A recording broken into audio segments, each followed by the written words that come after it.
الحمد لله نحمده ونستعينه ونستغفره ونؤمن به ونتوكل عليه ونعوذ بالله من شرور أنفسنا ومن سيئات أعمالنا من يهده الله فلا مضل له ومن يضلله فلا هادي له ونشهد أن لا إله إلا الله ونشهد أن محمدا عبده ورسوله اللهم صل على محمد وأنزل المقعد المقرب عندك يوم القيامة قال الله جل وعلا في كلامه المجيد الفرقان الحميد فاطر السماوات والأرض جعل لكم من أنفسكم أزواجا ومن الأنعام أزواجا يزرعكم فيه ليس كمثله شيء وهو السميع البصير له مقاليد السماوات والأرض يبسط الرزق لمن يشاء ويقدر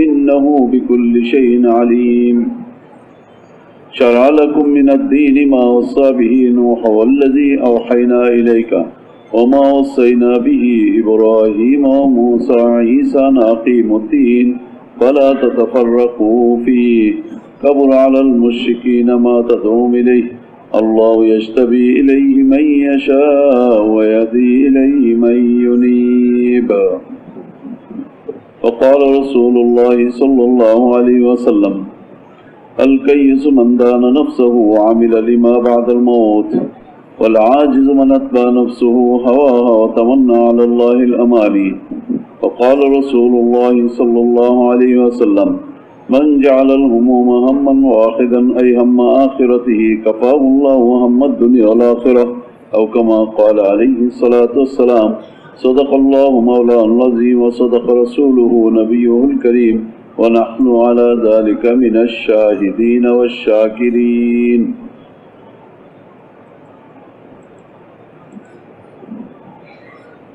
الله جل جلاله ومنواله মহান স্রষ্টা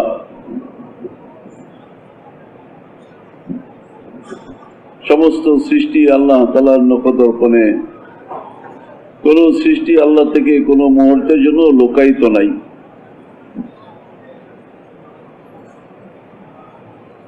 যে জগতেই সে থাকুক, বিভিন্ন জগতের দ্বারা আল্লাহ তাআলা সৃষ্টিকে বন্টন করেছেন। রূহের জগৎ এক জগৎ যেখানে দেহের অস্তিত্ব নাই কিন্তু রূহ আছে। আল্লাহ পাকের আদেশের এক বিচিত্র সমাহার সেই জগতে।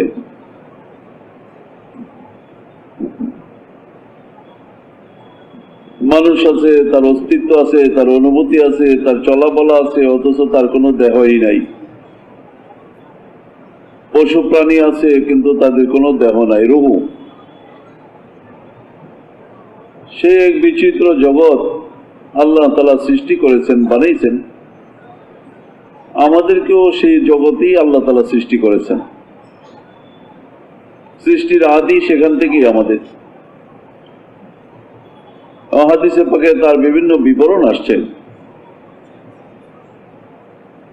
আদম আলাইহিস সালাতু ওয়াস সালামকে আল্লাহ তাআলা যখন সৃষ্টি করলেন, আল্লাহ তাআলা তার কুদরতি হাত আদম আলাইহিস সালামের পিঠের উপরে রাখলেন।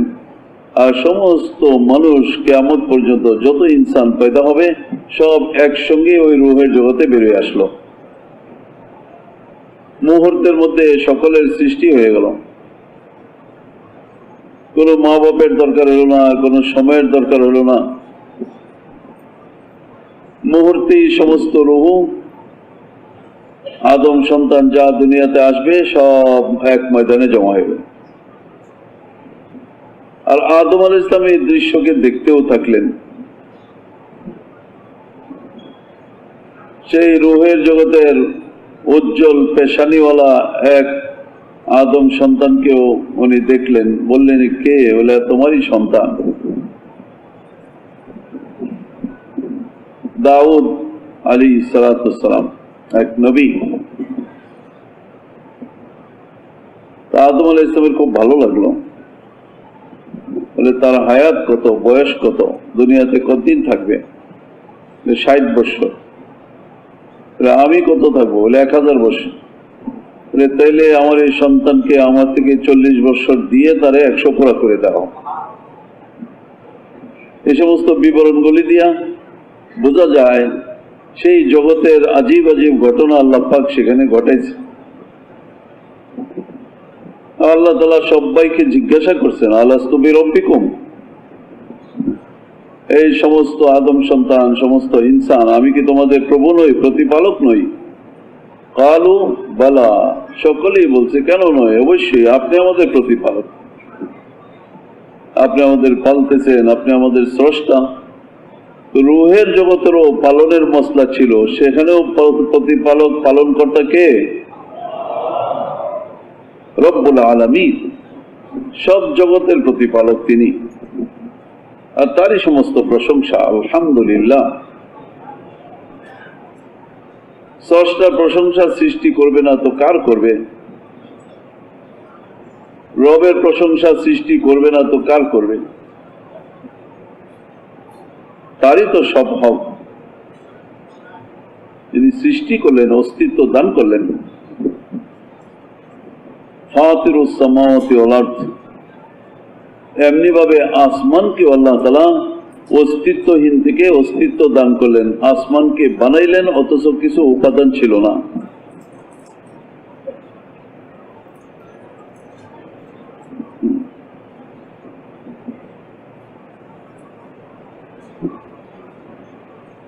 এবং আসমানকে আল্লাহ তাআলা কুদরতি হাতে বানাইলেন।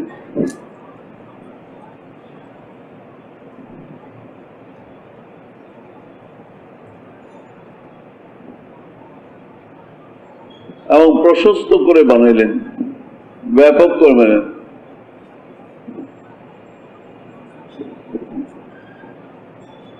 এবং সজ্জিত করলেন তারকারাজি দ্বারা। ইন্না যায়্যানা সামা দুনিয়া বিজিনাতিল কাওয়াকিব, তারকামণ্ডির আলোকসজ্জা দিয়ে সমস্ত আসমানকে ঝলমল করাই দিলেন। মানুষ একটা ঘর সাজায়, বাতি জ্বালায়, একটা গেট সাজায়, একটা দোকান সাজায়, একটা রাস্তা সাজায়, আর আল্লাহ তাআলা সমস্ত আসমানকেই সাজায় দিলেন। যেমন বড়, তার কার্যকারিতাও বড়, কামও বড়।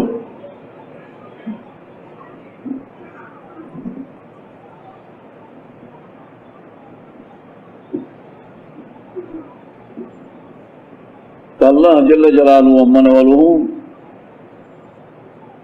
অস্তিত্বহীন জিনিসকে অস্তিত্ব দান করে। স্রষ্টা মাখলুক কারিগরি করে, শেকেল পরিবর্তন করে, অস্তিত্বওয়ালা জিনিসকে বদলায়, গুণাগুণ বাড়ায়, ফায়দা ওঠাবার ব্যবস্থা করে, এটাকে বলে কারিগরি। কেন মাখলুক কিছু করতে গেলে আবার অন্য কিছুর মহতাজ, মোকাপেক্ষী হয়ে যায়। কিন্তু আল্লাহ তাআলা কিছু করতে কিছুর মুখাপেক্ষী হন না। ও সমাদ, ও মুখাপেক্ষী।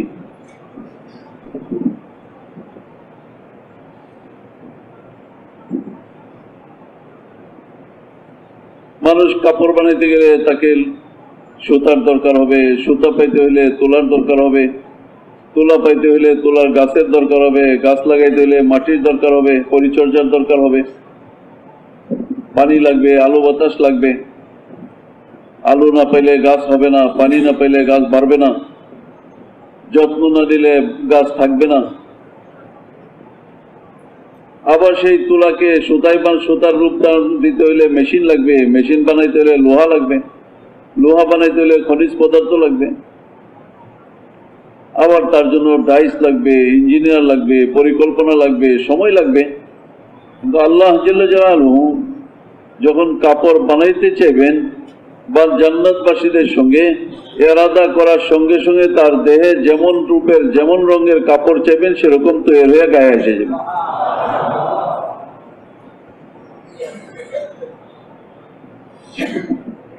না সুতার দরকার হবে, না তোলার দরকার হবে, না রঙের দরকার হবে, না ডাইসের দরকার হবে, না সময়ের দরকার হবে। মাশা আল্লাহ কান ও মা লাম ইয়াশা লাম ইয়াকুন। আল্লাহ তাআলা যা চাইবেন সাথে সাথে হয়ে যাবে। আর আল্লাহ তাআলা যা চাইবেন না কোনোভাবেই হবে না। যত তদবির হোক, যত চেষ্টা হোক, যত ব্যবস্থা হোক, সব ব্যবস্থা ব্যর্থ হবে, কিন্তু আল্লাহ তাআলা যা চাইবেন তা সফল হবে।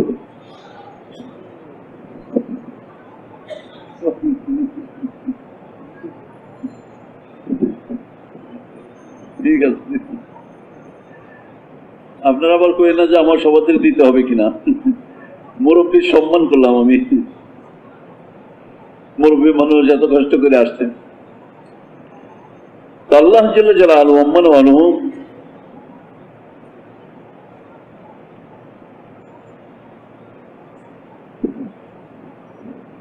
যা চাইবেন তাই হবে, যেভাবে চাবেন সেভাবে হবে। وَكُلَّ شَيْءٍ خَلَقْنَا زَوْجَيْنِ لَعَلَّكُمْ تَذَكَّرُونَ। আমি সবকিছুকে জোড়া জোড়া বানাইছি যেন তোমরা আল্লাহ তাআলাকে সহজে চিনতে পারো। আর জোড়ার মধ্যে কত বিচিত্র বৈচিত্র্য,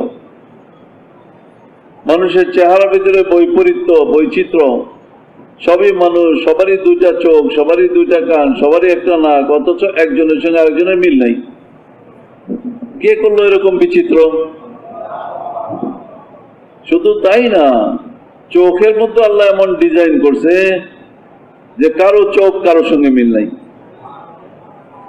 এটা মানুষ আগে জানতো না, এখন দেখেন এয়ারপোর্টে গেলে, কোথাও সফর করতে গেলে বলে এখানে দাঁড়ান, এখানে চান, ওই চোখের নকশা নেয়,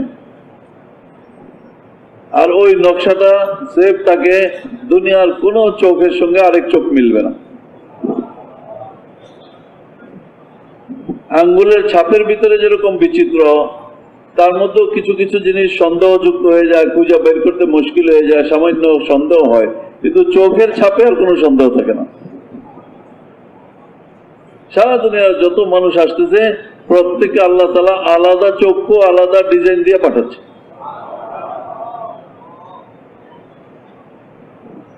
এমনকি মানুষের রঙে রঙেও পার্থক্য, দেখতে সব কালো কিন্তু সব কালো এক নয়, দেখতে সব ফর্সা কিন্তু সব ফর্সা এক নয়, প্রত্যেক ফর্সার ভিতরে অন্য ফর্সার সঙ্গে ডিফারেন্স আছে। তো আল্লাহ জাল্লা জালালুহু নিজেই বৈচিত্র্যময় জগৎ কেন বানাইলেন? যেন আল্লাহ তাআলাকে চিনতে সহজ হয়। তাহলে কিভাবে হইল? কে করলো এরকম পার্থক্য? কে করলেন ভাই? তিনি পারেনও, যেমন চান তেমন। রক্তের গ্রুপে গ্রুপে পার্থক্য, বুদ্ধিয়ে বুদ্ধিয়ে পার্থক্য, চিন্তায় চিন্তায় পার্থক্য, সামর্থ্যের মধ্যে পার্থক্য, আকল বুদ্ধির মধ্যে পার্থক্য, স্বভাবে স্বভাবে পার্থক্য, প্রাণীর ভিতরেও বিচিত্রতা। কত রকমের প্রাণী আল্লাহ বানাইছেন, রং ভিন্ন, গঠন ভিন্ন, তার মেজাজ ভিন্ন, স্বভাব ভিন্ন, খোরাক ভিন্ন। কেউ তো মাংসাশী, গোশত খাবে সারা জীবন, তার গোশতের উপরে জীবনযাপন, তার জন্য গোশতের যোগান, গোশতের প্রয়োজন, সব ব্যবস্থা আল্লাহ তাআলা ব্যাপক বিস্তার ভাবে করে রেখে দিয়েছে।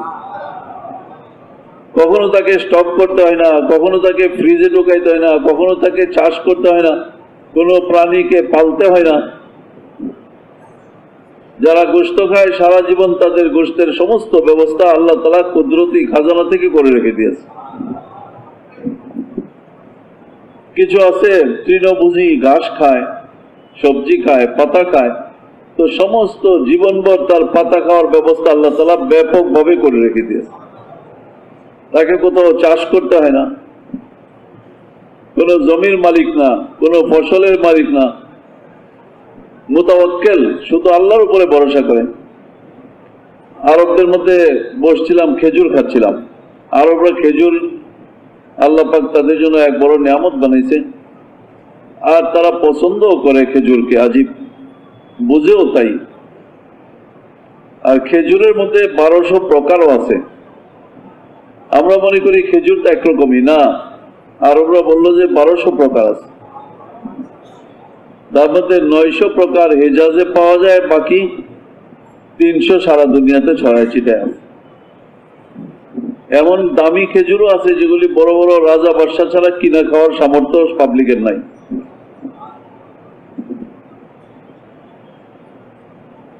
তো খেজুর খাচ্ছিলাম, তা আমার একজনে বলল যে ভাই দেখি যে সে একটু বেচা বেচা খাচ্ছে, এখান থেকে খুঁজে ওখান থেকে খুঁজে আরো। তুমি কি খুঁজো? সবই তো খেজুর। কয় না, আমি মুতাওয়াক্কিলের রিজিক খুঁজি। মুতাওয়াক্কিলের রিজিক কি? ওই যে যারা শুধু আল্লাহর উপরে ভরসা করে, পাখি জাতি, তাদের রিজিক খুঁজে গেছে। এটা কিরকম? কয় দেখবো যে খেজুরের ভিতরে কোনো কোনো খেজুরে একটু পাখির ঠোকর দেওয়া আছে, চোচ লাগাইছে, যে ঠোকর দিছে তার দাগ আছে, আর ওই খেজুরটাই খেজুরের মধ্যে সেরা। ওইটা স্বাদ অন্যরকম হবে, এটা মিষ্টিও বেশি হবে, এটা গুণও বেশি হবে। যেহেতু আল্লাহর উপরে ভরসা করে, তারা যেটাতে ঠুকুর দিছে এটা তারা এত চিনে যে এই সমস্ত খেজুরের ভিতরে এটা সেরা খেজুর।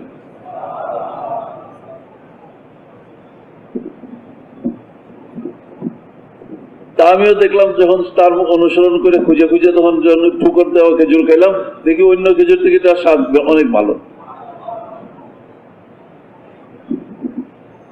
আল্লাহ তাআলা তাকে বুদ্ধি দিয়ে দিছে, জ্ঞান দিয়ে দিছে, কোন খেজুরটা তার জন্য উত্তম সে ওইটার থেকে ঠোকার দেয়। মুতাওয়াক্কিল। লাউ আন্নাকুম তাতাওয়াক্কালুনা হাক্কা তাওয়াক্কুলিহি লারাযাকাকুম কামা ইয়ারযুকুত তায়র তাগদু খিমাসান ওয়া তারুহু বিতানান।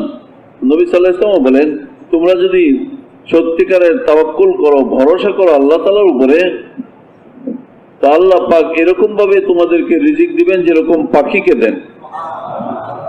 তারা প্রতিদিন খালি পেটে বেরোয় ঘোষলা থেকে, আর বিকালবেলা ভর পেটে ফিরে, কখনো উপবাস ফিরে না। অথচ তাদের কোনো দোকান নাই, তাদের কোনো ফসল নাই, তাদের কোনো ডিগ্রিও নাই, বিদ্যা দিয়ে রুজি করবে। তোমাকেও, তুমি এই মানুষ, তুমি আদম সন্তান, তোমাকে এরকমই পালবে আল্লাহ তাআলা। ভরসা করে দেখো কত মজার জীবন।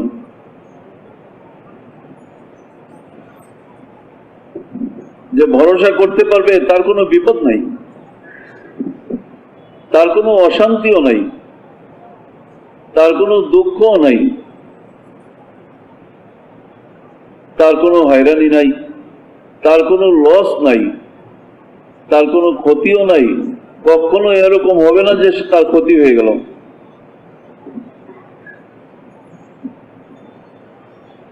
কারণ লাভ ক্ষতিটা একটা মাখলুক, এটা আল্লাহ তাআলা সৃষ্টি করে তখন হয়। যতক্ষণ আল্লাহ সৃষ্টি না করে ততক্ষণ কারো জন্য লাভ ক্ষতি তৈরি হয় না। বলে ব্যবসা করলাম লাভ হয়ে গেল, বলে না, ব্যবসা করে লাভ হয়ে যায় নাই, ব্যবসা করে তোমার কাছে পয়সা আসছে, কিন্তু এই পয়সাটা তোমার লাভের হবে না লসের হবে, এটা আবার আল্লাহ তাআলা আলাদা ফায়সালা লাগবে।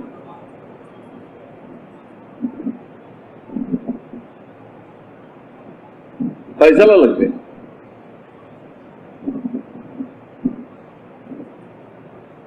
এক ব্যক্তি গেছে পেনশন ওটাই আনতে, অফিস থেকে চাকরি করছে, রিটায়ার করছে, পেনশন 20 লাখ টাকা উঠাইছে। আর মনে মনে নানান স্বপ্নও দেখছে যে 20 লাখ টাকা দিয়ে বাড়িটা বানাবে, হজের সফর করবে, হয়তো একটা বিদেশ সফর করবে, কি কি যাওয়া স্বপ্ন দেখতেছে। নাতনিনের জন্য একটা অলংকারও বানাই দিবে, 20 লাখ টাকা। একজন কর্মজীবীর জন্য সারা জীবনের সঞ্চয়ের পরে একসঙ্গে অনেক টাকা। কিন্তু দস্যু তস্কররা পিছনে লাগছে। তারা লক্ষ্য করছে যে সে কখন বাইরে হয় ব্যাংকের থেকে, টাকা নিয়ে বেরিয়েছে, এখন রাস্তায় নিরিবিলি জায়গায় এসে 5-6 জনে ঘেরাও করে ফেলছে। বলে, স্যার টাকাগুলি বের করে দেন, কোথায় রাখছেন? খুশি খুশি দিবেন নাকি আমরা জোর করে বের করে নিতে হবে? খুশি খুশি দিলে দিয়ে দেন, ভালো মানুষ আপনি, বুড়া মানুষ, শিক্ষিত মানুষ। কয় না, আমার কোথায় টাকা? আপনার কোথায় টাকা এটা আমরা এখনো জানি না, কিন্তু আপনি যে ব্যাংকের থেকে টাকা উঠে আনছেন, যে চেক দিয়ে আনছেন, সবটা আমরা জানি। আর আপনি টাকা উঠানোর পরের থেকে আমরা আপনার সঙ্গেই আছি। কাজে এসব ফাঁকি ফুঁকি দিয়া খামাখা কষ্টের মধ্যে পড়বেন, আরামে আরামে দিয়ে দেন। তো কেউ আরামে কি দিয়ে দেয়?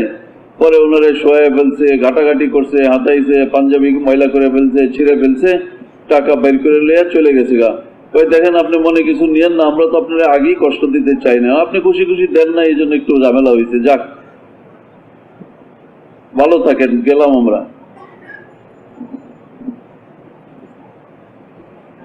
এই বাচ্চারা হয়তো জীবনে এই 20 লাখ টাকা আর ফেরত পাবে না, তার অনুসন্ধানও পাবে না। উনি তো মনে করেছিল আমার 20 লাখ টাকা পেনশন, এটা করব সেটা করব। আসলে ওনার পেনশন ছিল পাঞ্জাবিটা ধুলা ময়লা হয়ে যাবে, এটাই ছিল ওনার পেনশন। পাঞ্জাবি যে ধুলা লেগে যাবে এটাই ছিল পেনশন। উনি জানতো না যে 20 লাখ টাকা পেনশন নয়। তো মানুষ যা রুজি করে, যা সঞ্চয় করে, এটাই তার লাভ, এটা বলা যাবে না। এটার থেকে লাভ আবার আলাদা হুকুমে তৈরি হয়। আল্লাহ তাআলা যদি কাউকে লাভ দিতে চান তাহলে কিছু ছাড়াও তাকে লাভ দিয়ে দিতে পারেন, আর আল্লাহ তাআলা যদি কাউকে লাভ দিতে না চান তো সব কিছু তার থাকবে, তারপরও লস হবে। ফেরাউনের সম্পদ আছে, ফেরাউনের ক্ষমতা আছে, ফেরাউনের লোকজনের সালাম পায়, কিন্তু ফেরাউন কি সুখী? সে এক বাচ্চার ভয়ে অস্থির। এই বাচ্চা দুনিয়াতে আসবে, ভয়ে তার রাজত্ব শেষ হয়ে যাবে, ভয়ে অস্থির, ভয়ে অস্থির। এখনো দুনিয়াতে বাচ্চা আসে নাই, তার আগে সে বাচ্চা জবাই করা শুরু করছে, বাচ্চা খতম করা শুরু করছে, শত শত বাচ্চাকে সে কতল করছে। কিন্তু যে বাচ্চার বয়সে এগুলো করছে, আল্লাহ তাআলা সেই বাচ্চাকে তার দরজায় পৌঁছায় দিছে। কারণ আল্লাহ তাআলার তো কোনো অক্ষমতা নাই, আল্লাহ তাআলার তো কোনো ভয় নাই, আল্লাহ তাআলার তো কোনো ক্ষতি নাই, আল্লাহ তাআলার তো কোনো অক্ষমতা নাই।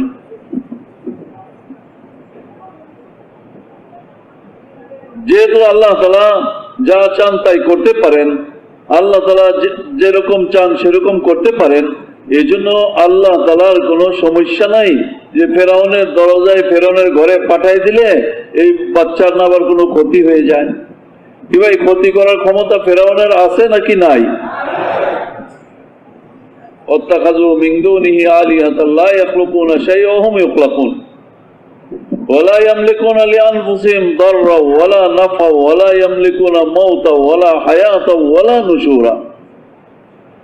আল্লাহ তাআলা মানুষের অক্ষমতা, মাখলুকের অক্ষমতা বয়ান করতেছেন যে তারা কাউকে সৃষ্টি করতে পারে না, নিজেই মাখলুক। তারা কাউকে তৈরি করতে পারে না, নিজেই তৈরি হয়।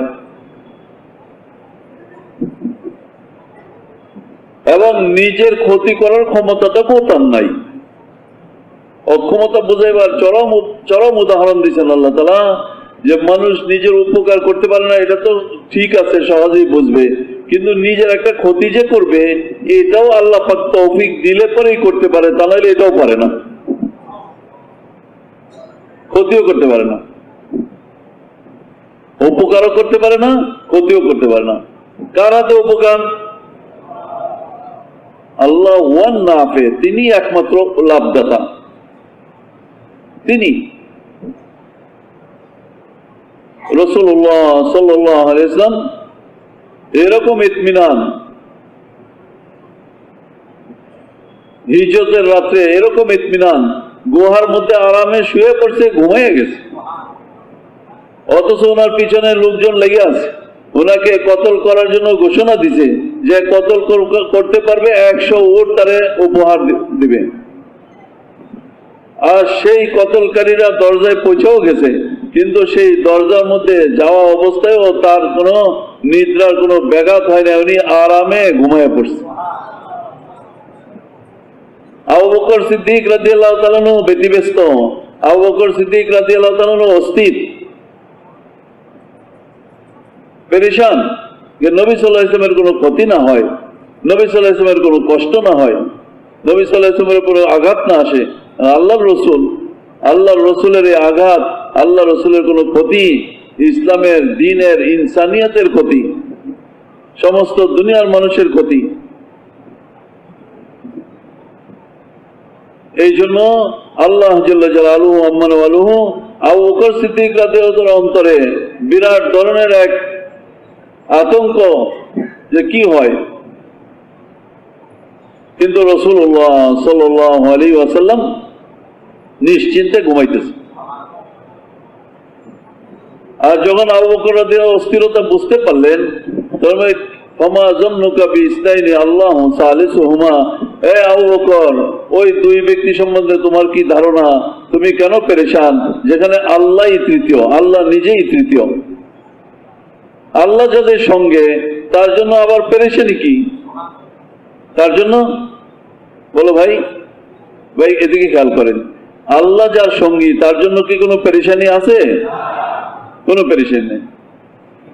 আরামে নিদ্রা যাচ্ছেন, আরামে ঘুম পাচ্ছেন, কারণ আল্লাহ তাআলা যা চান তা হবে, আর আল্লাহ তাআলা যা চান না তা হবে না।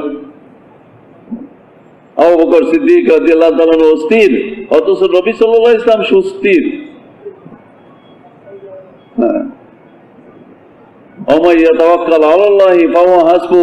আল্লাহর উপরে যে ভরসা করবে আল্লাহ তাআলা নিজেই তার জন্য যথেষ্ট হয়ে যাবেন,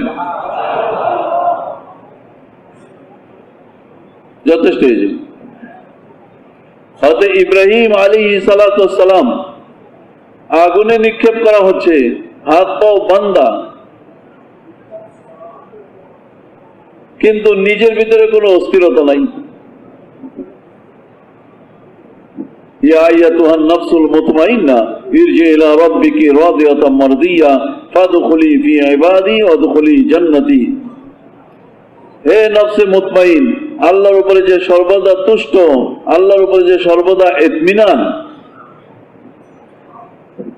তার ব্যাপারে আল্লাহ তাআলা সুসংবাদ দিতেছে কোরআনে আজিমে। ইরজি ইলা রাব্বিকি রাদিয়াতাম মারদিয়া, তুমি আল্লাহর প্রতি যখন সন্তুষ্ট ছিলা, তুমি এবার আল্লাহর দিকে সন্তুষ্ট চিত্তে ফিরে আসো। ফাদখুলি ফি ইবাদি ওয়াদখুলি জান্নাতি, আমার নেক বান্দাদের ভিতরে, খাস বান্দাদের ভিতরে প্রবেশ করো এবং আমার বেহেশতে প্রবেশ করো। তো মুমিনের সবচেয়ে বড় গুণ, সবচেয়ে বড় সিফত, সর্বদা আল্লাহ তাআলার উপরে সে সন্তুষ্ট থাকে এবং কখনো অস্থির হয় না। অবস্থা মাখলুক তৈয়ার হয়, পরিবর্তন হয়, কে করে?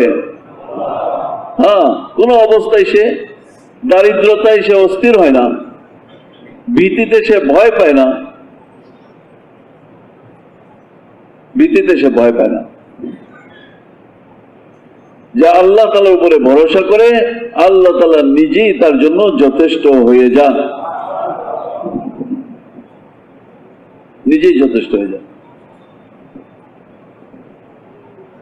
ইব্রাহিম আলাইহিস সালাতু ওয়াস সালামকে আগুনে ফেলা হচ্ছে, যারা ফেলতেছে তারা পর্যন্ত বিব্রত, তারা পর্যন্ত অস্থির, অথচ যাকে ফেলা হচ্ছে ওনার ভিতরে কোনো অস্থিরতা নেই, স্বস্তি।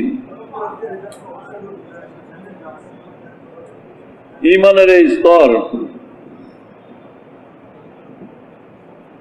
তাহলে ঈমানের হাকিকত এই স্তরকে বলে। 8টা স্তরের 7ম স্তরে গিয়ে এই অর্জনটা হয়।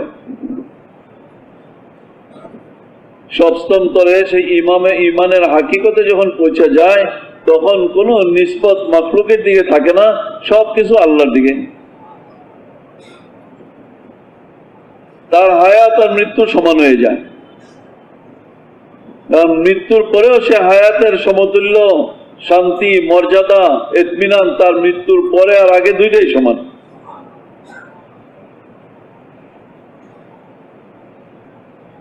মরণকে সে এরকমই মনে করে যেরকম এক কামরা থেকে আরেক কামরায় গেল।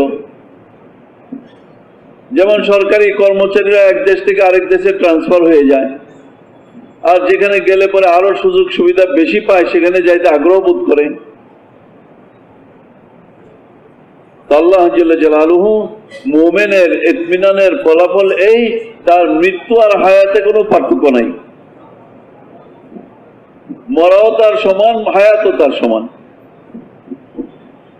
দারিদ্রতা আর সচ্ছলতায় কোনো পার্থক্য নাই, কারণ সমস্ত কিছু ফলাফল তো আল্লাহ তাআলার হাতে। পয়সা দিয়ে আসবাব দিয়ে যেহেতু কিছু হয় না, তাহলে তার অভাবেও তার কোনো ইতমিনান নেই, আর যদি ধন আসে তাতেও তার কোনো অহংকার নাই, গর্ব নাই।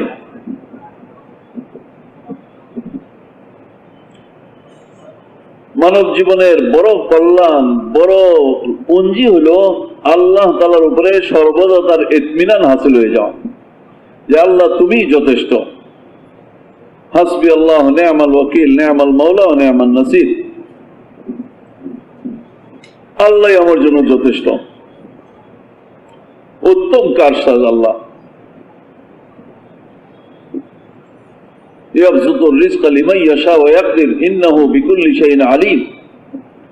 যার জন্য চান আল্লাহ রিজিক বাড়াই দিতে পারেন, যার জন্য চান কমাই দিতে পারেন।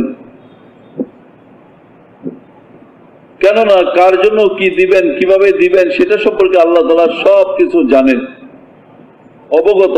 কোন জিনিস আল্লাহর কাছে অস্পষ্ট নাই, আর কোন আল্লাহ তাআলার দ্বিধাদ্বন্দ্ব নাই এমনটা করব কিনা। না, আল্লাহ তাআলা যা করেন যাই না শুনেই করেন, পরিষ্কার স্বচ্ছতার সাথে করেন, অস্বচ্ছতা নাই।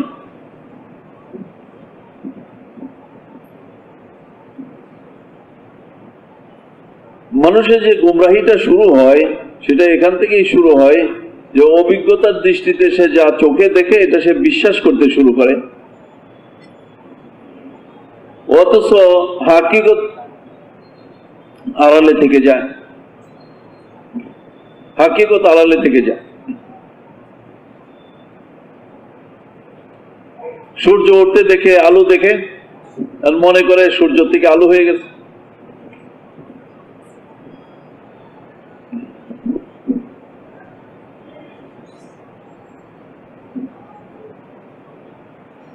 বারবার দেখে, প্রতিনিয়ত দেখে, তার বাপও দেখছে, তার দাদাও দেখছে, অথচ সব গলত দেখছে। সূর্য থেকে আলো হয় না, আলো কে দান করেন? আল্লাহ। সূর্য নিজে তার আলো সৃষ্টি করে নাই, সূর্যের ভিতরে আলোর স্রষ্টা যিনি, তিনি আলো দান করতেছেন। কে কে সৃষ্টি করছেন? যিনি সূর্যকে সৃষ্টি করছেন, আলো তিনি সৃষ্টি করছেন। সূর্য আলোর মালিক না। সূর্য নিজে যেরকম নিজেরে বানায় নাই, আলোকেও বানায় নাই। সূর্যের মালিক তিনি, যিনি আলোর মালিক। আলোর মালিক তিনি, যিনি সূর্যের মালিক।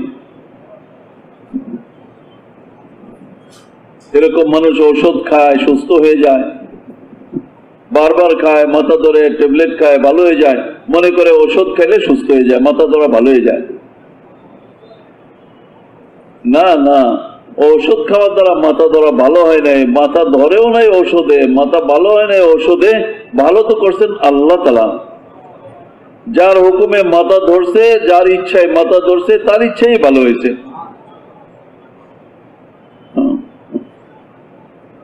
কারণ সমস্ত ইন্তজামটা আল্লাহ তাআলার। মাথা ধরছে উপরে, ট্যাবলেট গেছে নিচে। মাথায় যখন ট্যাবলেট খাইছে তো উপরে গেছে না নিচে গেছে? পেট যেহেতু নিচে, ট্যাবলেটও গেছে নিচে, তো উপরের মাথা ভালো হইলো কেমনে? এই সমস্ত ইন্তজামটা, সমস্ত সিস্টেমটা, সমস্ত কিছু কুদরতি ভাবে তার জন্মের সময় আল্লাহ তাআলা সেট আপ করে দিছে। কাজেই মাথা ধরা ভালো করছেন আল্লাহ। কে ভাই? ঔষধে না। মাঝখানে পরীক্ষার জন্য এই ব্যবস্থাটা আল্লাহ রাখছেন। সে কি পরীক্ষার মধ্যে, পর্দার মধ্যে আটকায় যাচ্ছে, না সব ডিঙ্গে আল্লাহ পর্যন্ত পৌঁছতেছে? আল্লাহ পর্যন্ত পৌঁছার জন্য আল্লাহ তাআলা মাঝখানে পরীক্ষা রাখছেন। খাবার খাচ্ছে, ক্ষুধা দূর হয়ে যাচ্ছে, একটা হালত, ক্ষুধা দূর হয়ে গেল। মোমেন কখনো এই নিয়তে খাবারই খায় না যে আমার ক্ষুধা দূর হয়ে যাবে। মোমেন এজন্য খায়, আমার হুকুম কি, বলে খানা খাও, তাহলে ঠিক আছে খাবো। কুলু ওয়াশরাবু, খাও পান করো, ওয়ালা তুসরিফু, অতিরিক্ত করো না, ঠিক আছে অতিরিক্ত করবো না। তাইলে তার এই খাবার নূর হবে, তার ঈমানের বৃদ্ধি হবে, তার দিল উজ্জ্বল হবে। ইমানদারের কাফেরের সঙ্গে মানুষের জীব জানোয়ারের সঙ্গে এখানেই পার্থক্য। জীব জানোয়ার হালত দূর করার জন্য খানা খায়, কাফেরও হালত দূর করার জন্য, ক্ষুধা দূর করার জন্য খাবার খায়, আর মুমিন খাবার খায় আল্লাহ তাআলার হুকুম পালন করার জন্য। কিসের জন্য? হুকুম পালন করার জন্য। কিন্তু মানুষ যদি গাফেল হয় আল্লাহ থেকে, আমরা প্রতিদিনই খাই, প্রতিদিনই কত বেলা খাই, কোন সময় যদি এর থেকে ভুলে যায় যে খাবার খাবো না, আল্লাহর হুকুম পালন করব, এই কথা যদি ভুলে যায়, তাহলে ওই খাবারটাই তার জন্য বালা এবং মুসিবত। নবী সাল্লাল্লাহু আলাইহি ওয়াসাল্লাম বলেন, আল আকিলু শাকির কাসাইমি সাবির, যে শুকর করে খানা খায় সে সবরকারী রোজাদারের সমতুল্য। তার খাবার খাওয়ার জন্য খানাই নয়, সেজন্য রোজাই রাখছে। সবরকারী রোজাদার যেরকম মর্যাদাপূর্ণ সম্মানপূর্ণ অবস্থানে থাকে আল্লাহর কাছে, এরকম শুকরকারী খানেওয়ালা আল্লাহর কাছে এই পরিমাণই মর্যাদা পায়।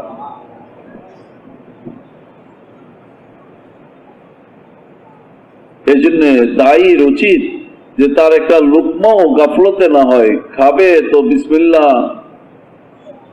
খাবে তো শুকরিয়া আলহামদুলিল্লাহ, তার আলহামদুলিল্লাহ সুবহানাল্লাহ আল্লাহু আকবরের ভিতরে তার জবান সর্বদা মশগুল, আল্লাহর তারিফে মশগুল। তার সমস্ত কর্মগুলি তারিফের মাঝখানে ঢুকে গেছে, তো তার সব কর্মগুলি জিকিরের দ্বারা ভরপুর হয়ে গেছে।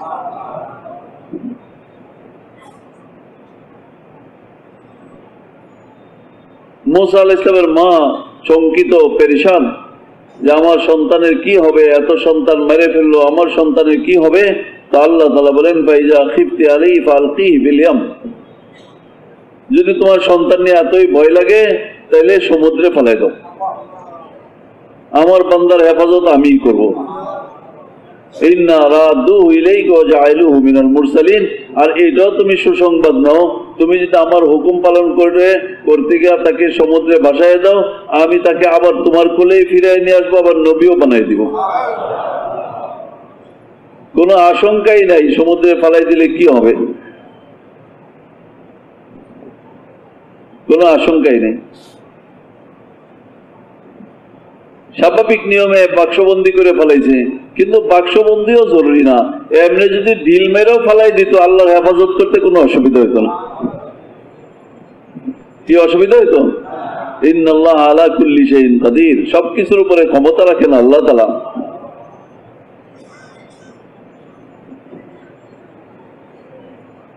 আল্লাহ তাআলা যেভাবে চান সেভাবেই।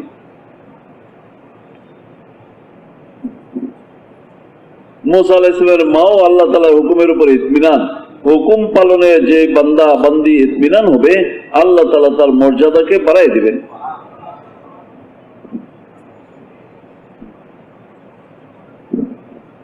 ইব্রাহিম আলাইহিস সালামের ছোট বাচ্চা, সেই মক্কায় শিশু, দুধের বাচ্চা, আল্লাহ পাক আদেশ করছেন এই বাচ্চাকে, বাচ্চার মাকে নিয়ে যাও, যেখানে আমার ঘর হবে, বাইতুল্লাহ হবে, সেখানে বনবাস, সেখানে দিয়ে আসুন। কোথায় হবে বলা হয় নাই। 1800 কিলোমিটার পর্যন্ত সফর করছেন, আর তারপরে বলা হয়েছে এখানে রাখো, এখানে রাইখা ফেরত চলে যাচ্ছে যেটুকু সম্ভব বন্দোবস্ত করে। আর বিবি বলে, কি ব্যাপার, আপনি তো মনে হচ্ছে চলে যাচ্ছেন, আমাদেরকে একা রেখা এই শিশু বাচ্চা সহ আপনি কোথায় চলে যাচ্ছেন? ইব্রাহিম আলাইহিস সালাম কোনো উত্তরই দেন না। বিবির মনে হইলো যে আচ্ছা ব্যাপার হইলো এই, উনি তো ফিরত আসার সময় রাস্তা থেকেও আমাদের সঙ্গে কোনো কথা বলেন নাই, কেননা উনি আল্লাহ তাআলার আদেশ পান নাই, বরং আদেশই ছিল কথা বলা যাবে না সফরে। নিশ্চয় এর ভিতরে হিকমত আছে, আমরাও বিনা কথাই সফর করছি, যেহেতু আল্লাহর আদেশ, তাই এখনো সে কারণে উনি উত্তর দিতে পারবেন না। আমি এমন ভাবেই প্রশ্ন করে যেন কথা ছাড়াও উত্তর দিতে পারেন। আল্লাহ তাআলা কি বুদ্ধি শিখাই দিয়েছেন। এখন বলে, আচ্ছা আপনি যে আমাদেরকে রেখে চলে যাচ্ছেন, এটা কি আল্লাহ আমারাকা, আল্লাহ তাআলাই কি আপনাকে এটার জন্য আদেশ দিয়েছেন? এখন আর উত্তর দিতে কথা লাগে নাই, মাথা হিলাই বলে দিয়েছেন হ্যাঁ আদেশ দিয়েছেন।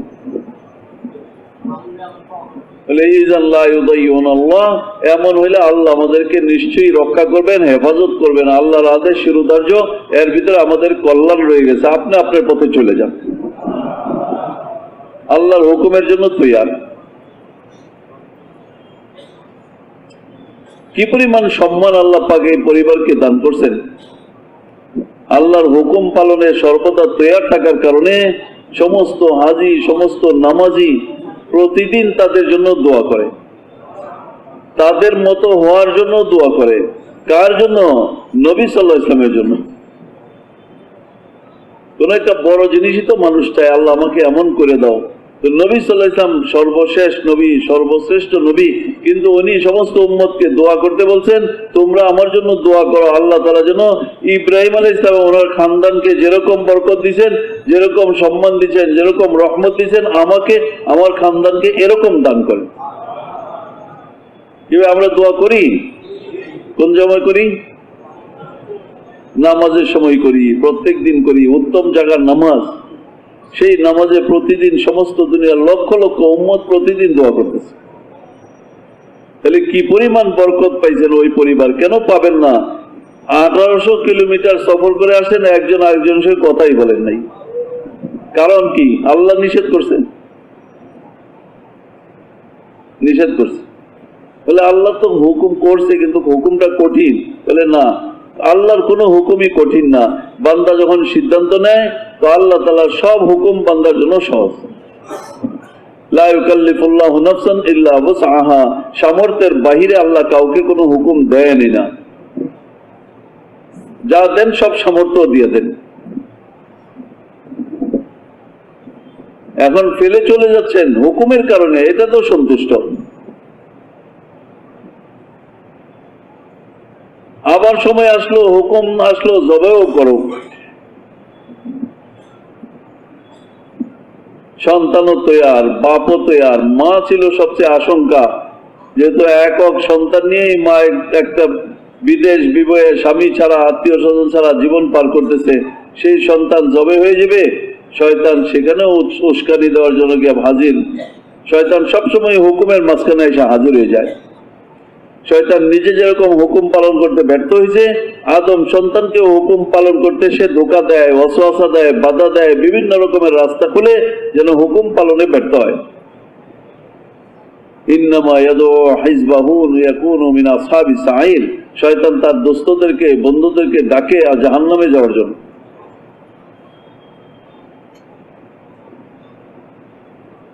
এখন গিয়া বলতেছে, তোমার ছেলেরে কোথায় নিয়ে গেছে জানো? বলে হ্যাঁ, বাপ আসছে এতদিন পরে, বেড়াইতে নিয়ে গেছে। বলে বেড়াইতে তো নিয়ে গেছে, কিন্তু করবে তো জবাই। জবাই করবে? কে জবাই করবে? বলে ইব্রাহিম আলাইহিস সালাম। ইব্রাহিম আলাইহিস সালাম আল্লাহর নবী, পিতা। পিতা সন্তানকে জবাই করে, আবার আল্লাহর নবী? হ্যাঁ করবে। ধর, বিশ্বাসযোগ্য কোনো কথা না, ফালতু লোক কোথাকার। এখন যখন কোনো মতে বিশ্বাস করাইতে পারে না, তখন তার মুখ দিয়ে ফসকায় বেরিয়ে গেছে, বাইরেতে বাধ্য হয়েছে। বলে এমনি তো করে না, কিন্তু আল্লাহর হুকুম হয়ে গেছে, এই জন্য করবে। মনে করছে এবার তাহলে বিশ্বাসও করবে, ঘাবড়াইও যাবে। বলে আচ্ছা, আল্লাহর হুকুম হয়ে গেছে এই জন্য করবে, আর তুমি আসছো আমার এই সংবাদ দিতে যেন আল্লাহর হুকুম পালন না করা হয়, তাহলে তো তুমি শয়তান ছাড়া আর কেউ না।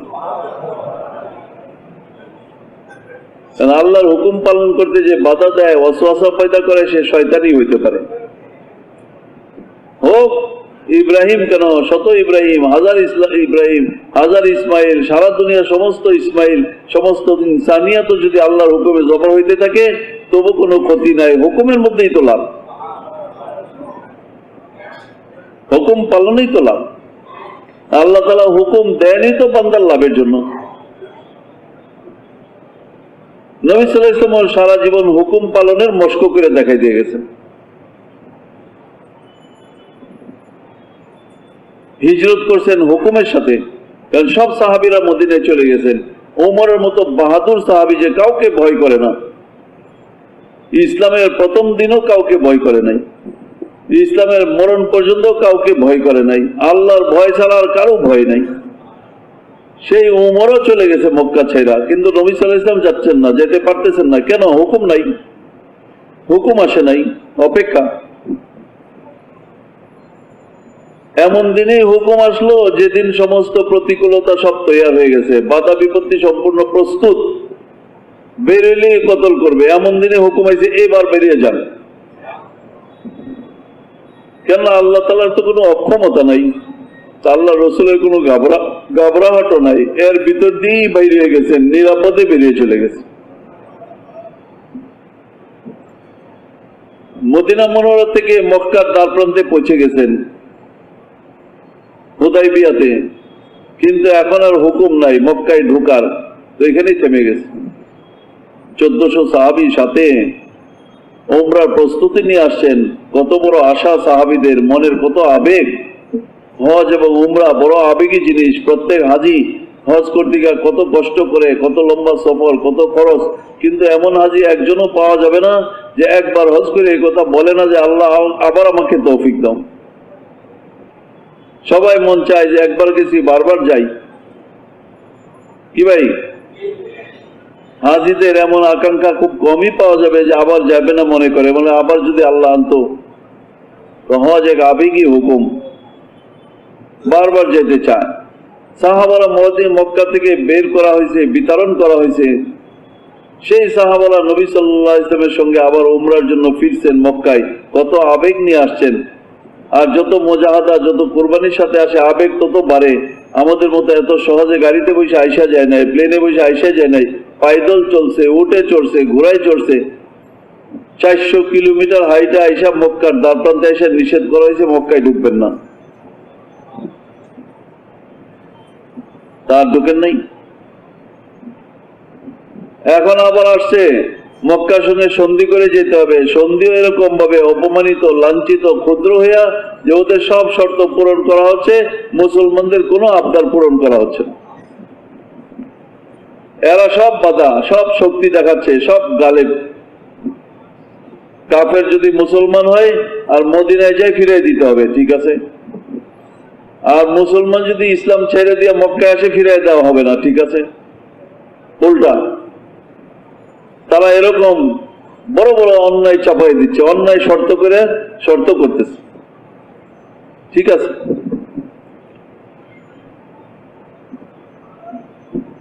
আবু জান্দাল এক সাহাবী, অতিষ্ঠ হয়ে, মায়ের খেয়ে, মজলুম হয়ে, শিকল হাত পা বান্ধা অবস্থায় মুসলমানদের সামনে এসে হাজির হয়ে গেছে।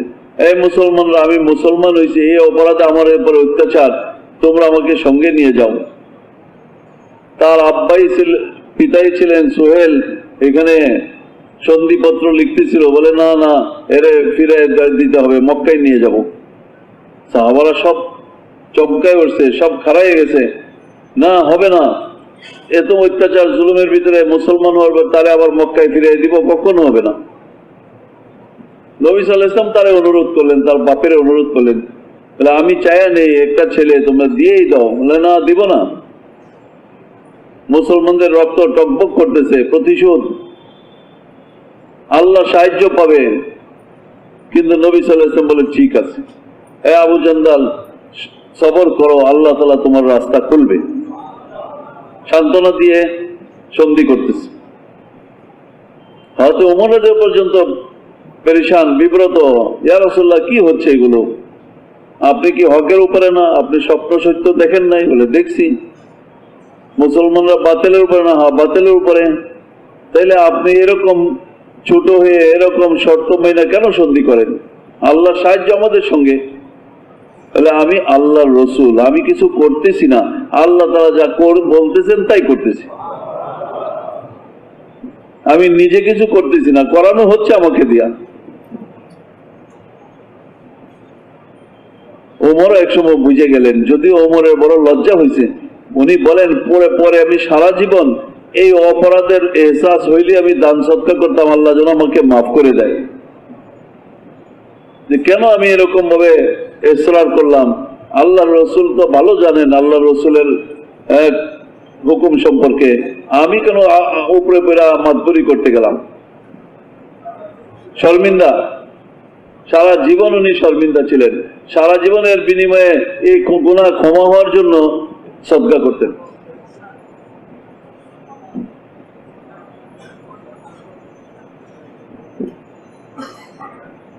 কেন ইসরার করতে হয় না, আমিরের উপরে ইসরার করতে হয় না, আমিরের মনসার উপরে নিজে নতজানু হয়ে মেনে নিতে হয়। আমিরের ইতাআতের ভিতরে সমস্ত কল্যাণ নিহিত রয়ে গেছে, এই জন্য উনি শর্মিন্দা হইলেন। আর আমিরও তো এমন আমির, আল্লাহর রসুল সাল্লাল্লাহু আলাইহি ওয়াসাল্লাম জানি সরাসরি আল্লাহর পক্ষ থেকে ওহী পাচ্ছেন।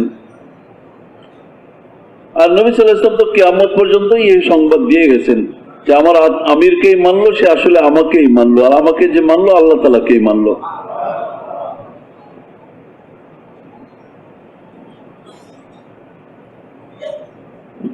উহুদের যুদ্ধে জখমি অবস্থায় 70 জন সাহাবী শহীদ অবস্থায় ক্ষত বিক্ষত ভারাক্রান্ত, সমস্ত মদিনার ঘরে ঘরে রোল কান্না। এই অবস্থায় আবার হুকুম আসলো, এই তোমরা যুদ্ধ শেষ করো নাই, তোমরা আবার তৈয়ার হও, আবার যেতে হবে। যে বাহিনী তোমাদেরকে তছনছ করে দিয়ে গেছে সেই বাহিনীর সঙ্গে আবার যুদ্ধ করতে হবে। আর যাবে শুধু তারাই যারা ওই যুদ্ধে জখমি হয়েছে, ওই যুদ্ধে শরিক হয়েছে। শরিক হওয়া মানেই জখমি হওয়া। যেখানে 70 জন মারা গেছে, বাকি কেউ সহি সালামতে নাই বললেই চলে। নবী সাল্লাল্লাহু আলাইহি ওয়াসাল্লাম নিজেও জখমি, মাথায় জখমি, দাঁতে জখমি, মারাত্মক জখমি। আবু তালহা রাদিয়াল্লাহু তাআলা জখমি, অনেক সাহাবীর আঙ্গুল কাটা, হাত কাটা। এমন অবস্থায় হুকুম আসছে তোমরা আবার যুদ্ধের জন্য তৈরি হয়ে যাও, হুকুম এসে গেছে। একজন সাহাবী কথা বললো না যে ইয়া রাসূলুল্লাহ আমাকে একটু মাফ করে দেন, আমি এবার না গেলে হয় না, হাঁটতে পারি না। না না, যেভাবে পারি যাব, হুকুম হয়েছে যাবই, হুকুম পালনের মশক। অথচ অল্প দিন আগে ওনারা মদিনায় থেকে যুদ্ধ করে জখমি হয়েছে, শহীদ হয়েছে। আর এখন যাবে মক্কার দ্বার প্রান্তে, উন্মুক্ত প্রান্তরে, খোলা জায়গায়, লোক সংখ্যাও কমে গেছে, আবার আহত, জিতবার কোনো সম্ভাবনাই নাই। কিন্তু তারা সেই জিতবে না হারবে দেখতেছে না, হুকুম দেখতেছে। কি ভাই, জিতা হারার ভিতরে কি কোনো আমাদের কোনো হাত আছে না? আল্লাহর ফয়সালা। জিতবার কোনো স্বপ্ন নিয়েই মুসলমান চলে না, মুসলমান চলে হুকুম পালনের জন্য। হুকুম পালন হয় জিতা, আল্লাহর হুকুম পালন হইলেই জিতা। তাতে মরে গেলেও জিতা, হায়রা গেলেও জিতা। আমার এক ভাই এক আজীব একটা ঘটনা শুনাইতেছিল কুমিল্লার। তাহলে আমার চাচা ছিলেন ওই এলাকার প্রথম তবলিগি মানুষ, পুরানা মানুষ। কিন্তু এই তবলিগের বরকতে উনি একটা সরল সহজ এমন জিন্দগি যাপন করতেন যে অনেক মানুষই ওনারে বোকা মনে করত। কিন্তু আমরা সকলে এক সময় বুঝতে পারলাম যে উনি সবচেয়ে বেশি বুদ্ধিমান ছিলেন।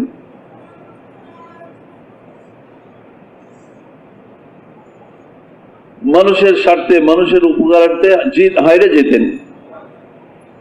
আসলে বান্দার জন্য যখন কেউ হাইরা যায়, আল্লাহ তাআলা তাকে জিতায় দেয়। আল্লাহ তাআলা বান্দার সহযোগীকে নিজে সহযোগিতা করেন। আল্লাহ তাআলা পরিবারভুক্ত সমস্ত বান্দা, যে অন্য বান্দা সহজে হাত বাড়াই দেয়, আল্লাহ তাআলা তার সাহায্যে হাত বাড়াই দেয়। বলে যে উনি একটা গরু পাললেন, ষাঁড়, বেশ হৃষ্টপুষ্ট শক্তিশালী হয়ে উঠল, কিন্তু এই গরুটাকে জোয়াল দেয় নাই, মানে কাঁধে হাল দেয় নাই।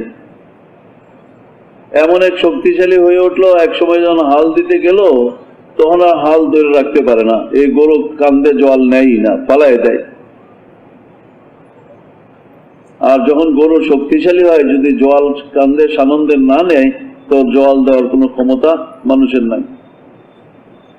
উনি যা বুঝে গেলেন এই গরুকে আর হাল চাষ করা যাবে না, এ পর্যায়ে চলে গেছে। কৃষক মানুষ, তাদের অভিজ্ঞতা থাকে। এখন এটা একমাত্র মানুষের আয়োজনে, মেহমানদারিতে, খাওয়া দাওয়ার কামেই লাগতে পারে, অন্য কামে আর হবে না। এক সময় বাজারে নিয়ে গেছে বেচার জন্য। তো দুইজন লোক দেখছে তার গরুটা খুব পছন্দ হয়েছে, শক্তিশালী লম্বা বড় গরু। দাম দর জিজ্ঞাসা করছে, সরল মানুষ, সরল দামই চাইছে, বেশি দামও চায় নাই। তো তারা বলছে ঠিক আছে আমরা নিলাম গরু। কিন্তু তাদের আলাপ আলোচনায় উনি বুঝতে পারলেন যে ওই গরুটা ওরা হাল চাষ করতে নিতে চাচ্ছে, আরেকটা ওনাদের বড় গরু আছে। তো বুঝে সুঝে বললেন যে দেখো আমার মনে হয় তোমরা এটাকে হাল চাষ করতে নিতে চাইতেছো। বলে হ্যাঁ। বলে এটা পারবা না, আমার পালা গরু আমি পারি নাই, তোমরা তো আরো পারবা না, এটা আমি হাল চাষে অভ্যস্ত করি নাই, কোনো আয়োজনে অনুষ্ঠানে বিয়ে শাদীতে হয়তো কাজে লাগবে, আমি এই জন্য বেচতে আনছি, আমি এটাকে হালের জন্য বেচবো না। বলে আপনি বড় তো দেখি আজীব মানুষ, আমরা যদি নিয়ে যাই আমাদের দায়িত্বে আপনার কি অসুবিধা, আমাদের দক্ষতা আছে, আমরা এটাকে কাবু করতে পারবো। বলে ভাই বলতেছি পারবা না। বলে না আপনার কোনো দোষ নাই, আপনার কোনো দায়িত্ব নাই, আমাদের ছেড়ে দেন, আপনার দাম চাইছেন আমরা দাম দিয়ে নিব, যে দাম চাইছেন এই দাম দিয়ে নিচ্ছি, আপনারা আপত্তি করার কি সুযোগ আছে? তা আসলেও নাই। তো নিয়ে গেছে, নিয়ে গিয়ে যখন নাকি হাল জড়ছে এমন উৎপাত শুরু করছে, মানুষের পাও কেটে ফেলেছে, আর এটাকে আর ধরে রাখতে পারে নাই। এবার তারা বুঝে গেছে ওই বুড়া ঠিক বলছিল, এটা হাল চাষ করা যাবে না। এখন এত বড় গরু দাম দিয়ে নিচে, মনে করছে আমরা এখন বেচতে গেলে এই দামে আর বেচতেও পারবো না। ওনার কাছে আবার গেছে, দেখেন আপনার গরু তো নিয়েছিলাম হাল চাষ করার জন্য, করতে পারলাম না। বলে আচ্ছা ঠিক আছে আমার গরু আমার কাছে দিয়ে যাও, তোমাদের পয়সা তোমরা লয়ে যাও। ওনার তো এই কথা বলার সুযোগ ছিল যে আমি তো বলে কয়েই দিলাম, এখন আমার কাছে আবার আসছো কেন?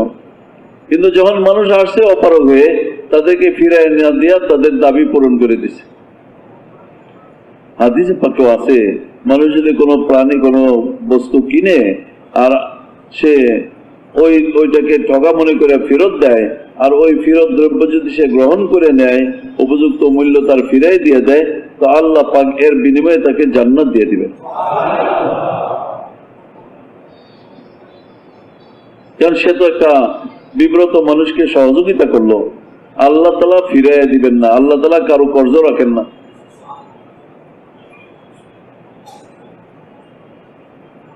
তাহলে ইনি ছিলেন আমাদের গ্রামের একমাত্র পুরানা তবলিগি মানুষ প্রথম জমানার, যে কারণে আল্লাহ তাআলা ওনার এই গুণ দিয়েছিলেন, কাউকে ক্ষতি তো করতেনই না, কোনো সুযোগ পাইলে উপকারের ছাড়তেনও না। মানুষের কিন্তু উপকারের সুযোগ সবসময় আসে না, যখন আসে করে ফেলতে হয়। আর এমনি ভাবে মানুষ যদি কাউকে কষ্ট দেয়, এটাও সঙ্গে সঙ্গে মিটায় নেওয়া চায়, তা নইলে এমন সময় আসবে এই কষ্টের জন্য মাপ চাওয়ার জন্য ঘুরে বেড়াবে, কিন্তু সুযোগ থাকবে না। কারণ মানুষ মানবিক একটা আল্লাহ পাক একসঙ্গে সমাজ বানাইছেন, এই সম্মান মানুষকে দিছে যে সে সমাজে সুন্দরভাবে চলবে, পারলে কারো উপকার করবে, আর নাহলে কমপক্ষে তাও কাউকে অনিষ্ট করবে না। এটা তো মানবিক মিনিমাম গুণ। কিন্তু যখন ইসলামের থেকে মানুষ দূরে সরতে থাকে, তো মানুষের জন্য সবচেয়ে আতঙ্কের জিনিস হয়ে পড়ে।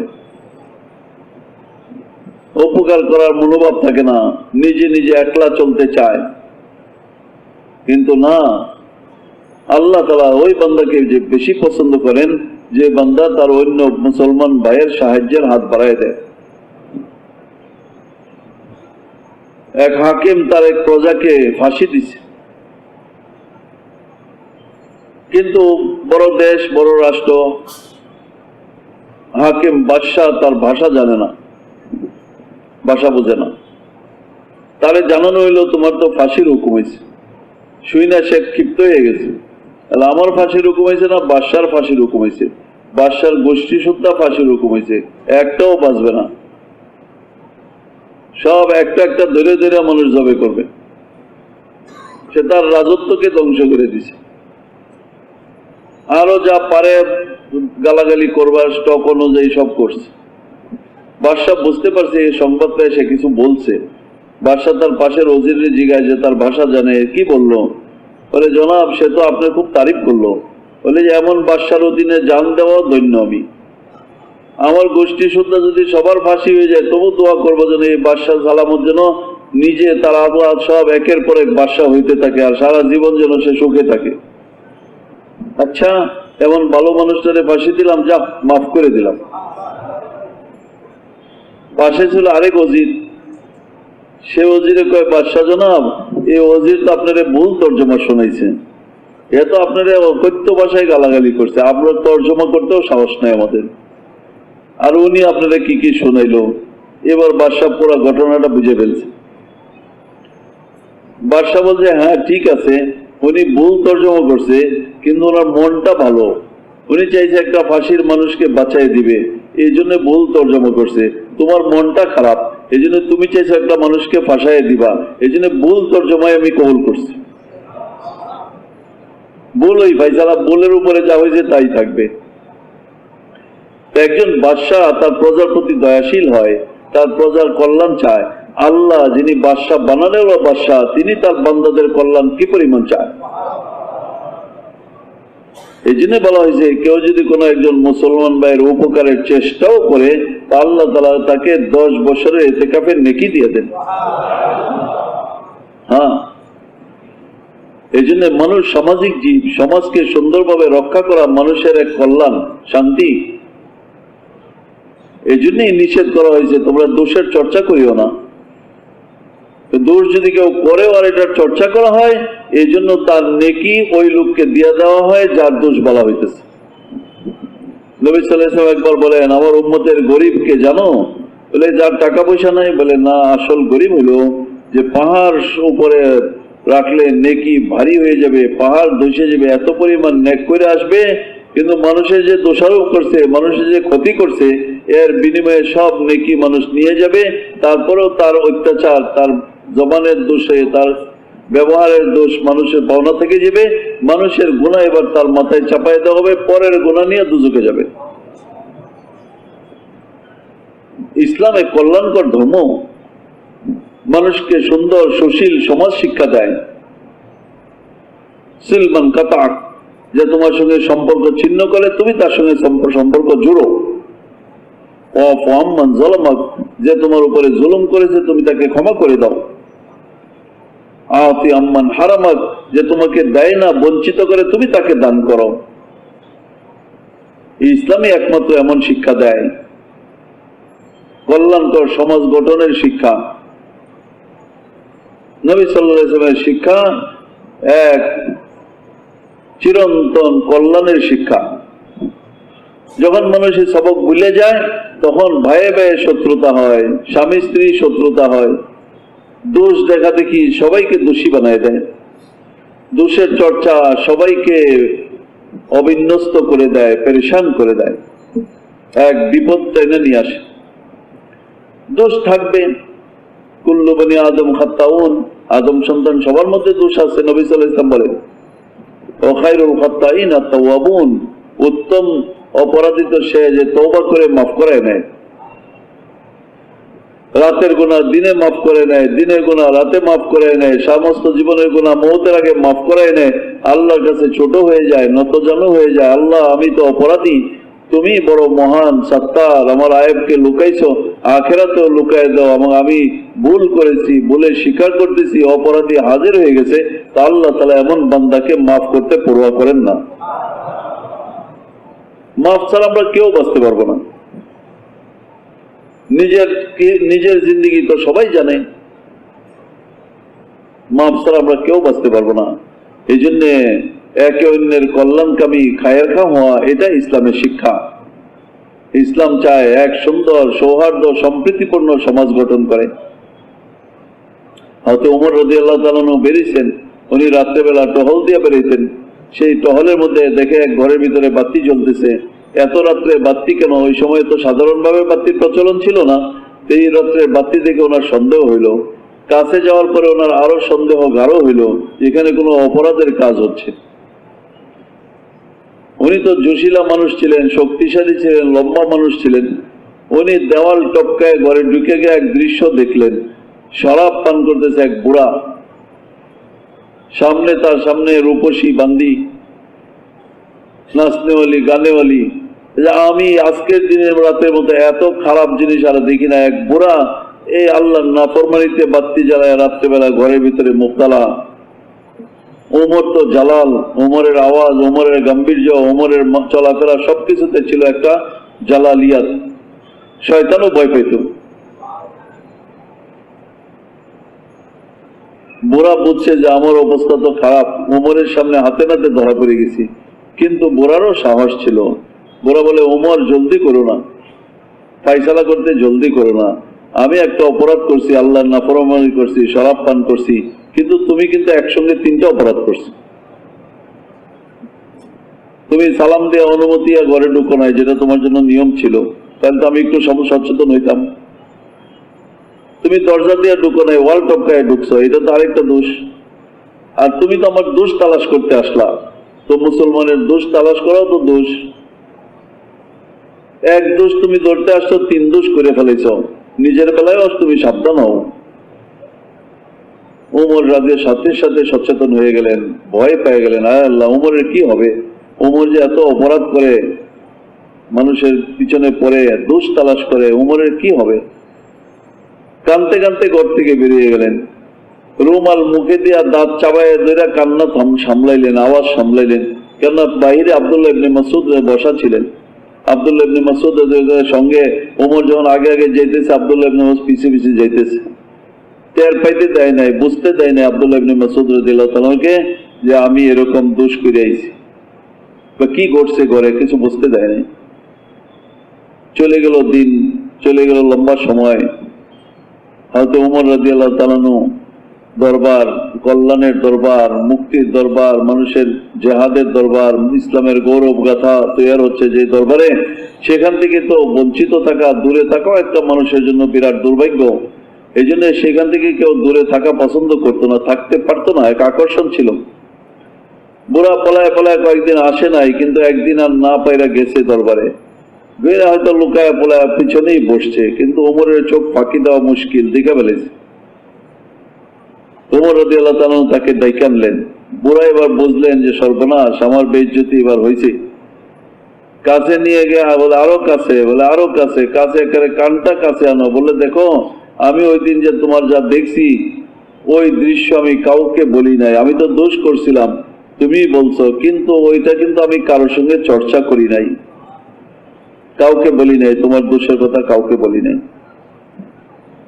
বুড়াকে আচ্ছা, বুড়া এবার ইতমিনান হয়েছে। বুড়াও তো সাধারণ বুড়া না, উমররাও তো ধমক দিয়ে দিয়েছিল, তুমিও আমরা তোমার কান কাছে আনো। কাছে আনছে, বলে যে দোষে আমার দেখে আসছো, সেই দিনই আমি তওবা করে ছেড়ে দিছি, জীবনের তরে আর আমি এই দোষ করি না। মুসলমান যদি অন্যের দোষকে লুকাইতে থাকে আর অন্যের কল্যাণকামী হয়, আল্লাহ তাআলা নিজ কুদরত দ্বারা তাকে দোষ থেকে পাক করে দিবেন, দোষ থেকে বাঁচাই দিবেন।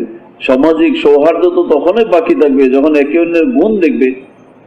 স্বামী স্ত্রীও তো দোষ দেখলে সংসার করতে পারবে না, একটা দোষ বললে 3টা উত্তর পাবে, এত ঘনিষ্ঠ সম্পর্ক। বাপ বেটাও যদি দোষ দেখে তাইলেও সমাজ সুন্দর থাকবে না। ভাইয়ে ভাইয়ে যদি দোষের চর্চা করে তাহলে ভ্রাতৃত্ববোধ নষ্ট হয়ে যাবে। বন্ধু যদি বন্ধুর দোষের চর্চা করে তার বন্ধুত্ব বিনষ্ট হয়ে যাবে। তো আল্লাহ তাআলা যেটা চান, আমরা আবার সেই কল্যাণকামী জিন্দেগিতে আসি, আমরা মুসলমানের গুণ দেখবো, ভাইয়ের গুণ দেখবো, এটাই তো ছিল আমাদের প্র্যাকটিস। দাওয়াত ও তাবলীগের মশকই এটা, যে কারণে সুন্দরভাবে একসঙ্গে সফর করে আসে, তারপরে বিদায়ের সময় বিদায় বেলায় কান্নাকাটি করে, চোখের পানিতে বুক বাসায় দেয়। পুনরায় আল্লাহ যেন আমাদের সেই দৃশ্য দান করে। দাওয়াত তো সেরকমই এক কল্যাণকামী কাজ, যে কারণে সারা দুনিয়াকে একসঙ্গে জুড়ে ফেলছে। সারা দুনিয়া একত্রিত হয়েছে তো এই জন্য যে কেউ কারো দোষ দেখে না, দোষ ধরে না, ভালো ভালো কথা বলে, সুন্দর সওয়াবের কথা বলে, ফজিলতের কথা বলে। আস্তে আস্তে মানুষ এই কাজে সময় দিয়া দিয়া এক সুন্দর পরিবর্তন নিয়ে আসে। আল্লাহ জাল্লা জালালুহু এই মেহনত দিয়েছেন, এই কাম দিয়েছেন, আমাদেরকে কল্যাণের জন্য দিয়েছেন। জিন্দেগি কল্যাণকর হবে এই মেহনতের মাধ্যমে। অনেক গুণ মানুষ অর্জন করবে, কোয়ালিটি অর্জন করবে, ইমানের গুণ অর্জন করবে, নামাজের গুণ অর্জন করবে, ইলম ও জিকিরের গুণ অর্জন করবে, মুসলমানের একরামের গুণ অর্জন করবে, ইখলাসের গুণ অর্জন করবে, আর আল্লাহর রাস্তায় জানমালের কুরবানি করার গুণ অর্জন করবে। কারণ আল্লাহর রাস্তায় জানমালের গুণ অর্জন করা, কুরবানির গুণ অর্জন করা সাহাবীদের গুণ। সাহাবীরা এমন এমন কুরবানি করতেন যেটা আশ্চর্যজনক, ভাবা যায় না। কিন্তু যেহেতু সাহাবী,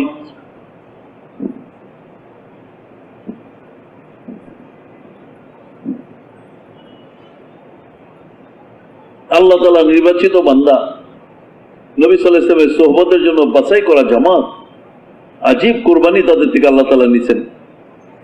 হ্যাঁ,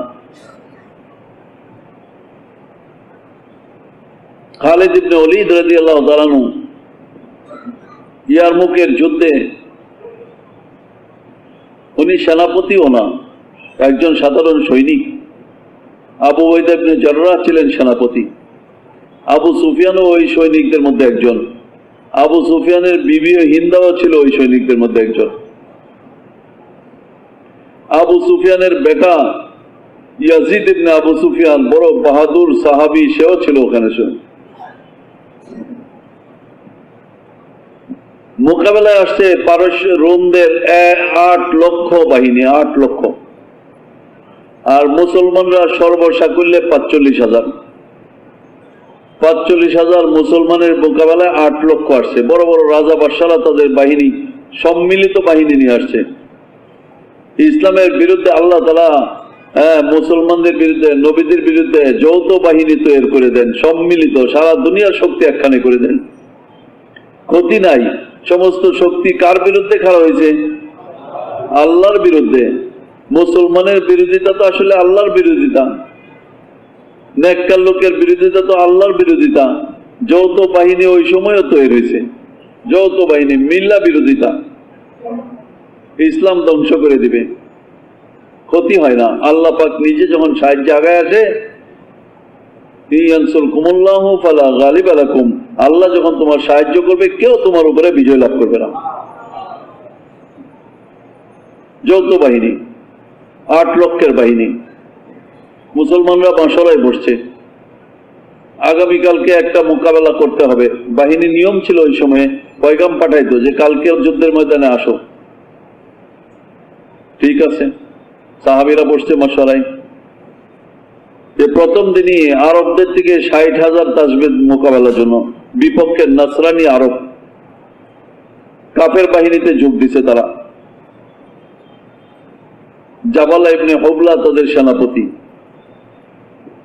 সে মুসলমান হয়ে আবার মুরতাদ হয়েছে, ইসলাম ছেড়ে দিছে, আর তারা তাদেরকে টাকে টাইনে নিছে, আর সেনাপতি বানায়া মুসলমানদের বিরুদ্ধে পাঠাইছে। তার সঙ্গে আরব বাহিনী, ইয়ামানের বিভিন্ন গোত্রের আরব বাহিনী, সব খ্রিস্টান। তাহলে আরবরা আরবদের যুদ্ধ কৌশল ভালো জানে, এই জন্য আরবদের মোকাবেলায় আরব পাঠানো হবে, 60,000 আরব পাঠানো হবে। ঠিক হয়ে গেছে, পয়গাম পৌঁছে গেছে মুসলমানদের কাছে।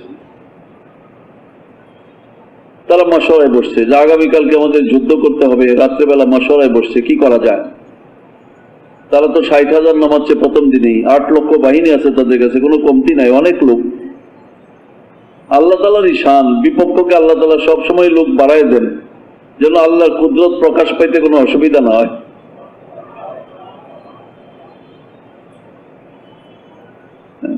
বদরেও মুসলমানদের সংখ্যা কম, বিপক্ষ বেশি। এখানেও মুসলমানদের সংখ্যা কম, বিপক্ষ বেশি। দল বল নিয়ে এসে গেছে, সাজর এখন মাশওয়ারা হইতেছে। আবু উবাইদা ইবনে জাররাহ রায় জিগালেন, খালেদ তুমি দক্ষ সেনাপতি, তোমার কি রায়? তোমার হাতে আল্লাহ তাআলা দেশের পর দেশ বিজয় দান করছে। ইরাক থেকে নিয়ে তুমি পারস্যদেরকে তসতস করে দিয়ে এখানে এসে হাজির হইছ। আল্লাহ পাকের ফায়সালাতে তুমি আজকে সৈনিক, কিন্তু তুমি তো সেনাপতির থেকেও দক্ষ। তোমার রায় কি? এই যে 60,000 আমাদের বিরুদ্ধে আসতেছে আরব, আগামীকালকে যুদ্ধের জন্য আমাদের জন্য পয়গাম দিছে, দামামা বাইজা উঠছে, আমরা কি করব? বলে 60,000 বিরুদ্ধে আমি একাই যথেষ্ট।